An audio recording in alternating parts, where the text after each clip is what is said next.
ఈరోజు ఒక పులివెందుల ఎమ్మెల్యేగా చేశారు. కాబట్టి ప్రజల మీద కక్ష తీర్చుకోవాలనే ఒక దుగ్ధ ఆయన మాటలో కనిపిస్తూ ఉంది. అంత సర్వీస్ చేస్తున్న ముఖ్యమంత్రిని, ఆయన టీంని అప్రిషియేట్ చేయాల్సింది పోయి దాన్ని కూడా విమర్శించే పరిస్థితి ఈరోజు జగన్మోహన్ రెడ్డి గారిని చూస్తూ ఉన్నాం. అంతేకాదు పవన్ కళ్యాణ్ గారు, మరి ఆయన కూడా చూస్తూ ఉన్నాం.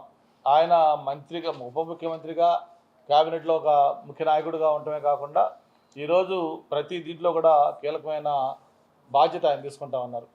ఈ తుఫాను వరదలు వచ్చినప్పుడు మామూలుగా ఆయన వ్యక్తిగత సహాయం కూడా మరి 400 పంచాయతీలకి ఇచ్చిన 4 కోట్లు కావచ్చు, అలాగే మిగతా తెలంగాణ ఇక్కడ ఇచ్చిన ముఖ్యమంత్రి సహాయానికి ఇచ్చిన 2 కోట్లు కావచ్చు, అలాగే మెగాస్టార్ చిరంజీవి గారు కావచ్చు, చరణ్ గారు కావచ్చు, మొత్తం వాళ్ళ కుటుంబం నుంచి ఎన్ని కోట్ల రూపాయలు రోజు సాయం చేశారో మనం చూస్తూ ఉన్నాం. అంతేకాకుండా ఆయన మీద కూడా కొన్ని విమర్శలు చేస్తూ ఉన్నారు.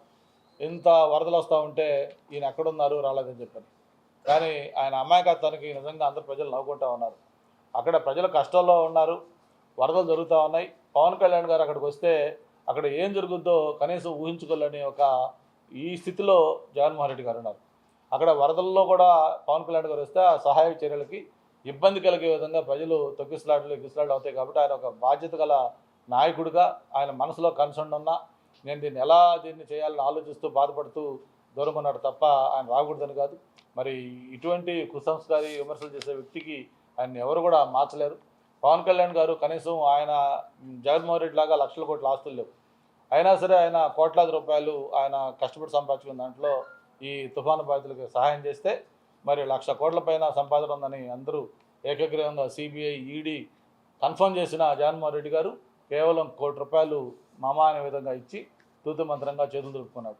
మరి ఆయన రాజకీయ నాయకుడా, ఆయన ఏ విధంగా ఈ ప్రజలకి అండగా ఉంటాడని అందరూ కూడా ఆలోచించాల్సిన అవసరం ఉందని చెప్పి కూడా తెలియజేసుకుంటూ, మరి ఇప్పుడు కూడా నేను ఒకటే కోరుతా ఉన్నాను.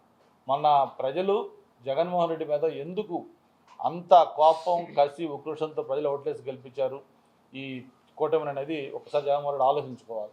ఆలోచించుకొని కనీసం ఎప్పటికైనా ఏమైనా మార్పు వస్తే భవిష్యత్తులో కనీసం ఒక రాజకీయ పార్టీగా చరిత్రలో మిగిలిపోతుంది. లేకపోతే ఆయన చరిత్రహీనుడు అవుతాడు.